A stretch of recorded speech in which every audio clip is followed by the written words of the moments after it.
আসসালামু আলাইকুম ওয়া রাহমাতুল্লাহি ওয়া বারাকাতুহু। সম্মানিত ভিউয়ার্স, আশা করি সকলেই ভালো আছেন।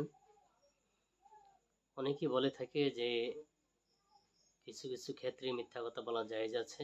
আসলে আজকে আমরা জানবো কোন কোন ক্ষেত্রে মিথ্যা কথা বলা জায়েজ আছে। সেটি হলো, একটি ক্ষেত্র হলো গিয়ে যুদ্ধের ময়দানে, যুদ্ধের রণকৌশল।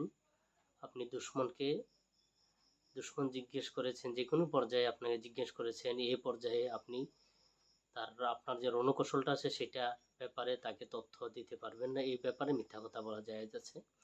দ্বিতীয় নম্বরে হলো স্বামী স্ত্রীর মধ্যে সম্পর্ক ভালো রাখার জন্য এই ক্ষেত্রেও মিথ্যা কথা বলা জায়েজ আছে। তৃতীয় নাম্বারটা হলো দুইজনের মধ্যে ঝগড়া বেঁধেছে, এই ঝগড়াকে মীমাংসা করে দেওয়ার জন্য মিথ্যা কথা বলে হলেও সেটাকে মীমাংসা করে দেওয়া জায়েজ আছে। মিথ্যা কথা বলে তাদের যে সম্পর্কটা আছে সেটাকে, ঝগড়াটা আছে সেটাকে মিটিয়ে দেওয়া। এটা বুখারী শরীফের মধ্যে হাদিসটি এসেছেন। অনেকে বলতে পারেন যে কিভাবে আপনি বললেন, এটা বুখারী শরীফের মধ্যে হাদিসটা এসেছেন। হাদিসের সংখ্যা হলো 7047 নাম্বার হাদিস।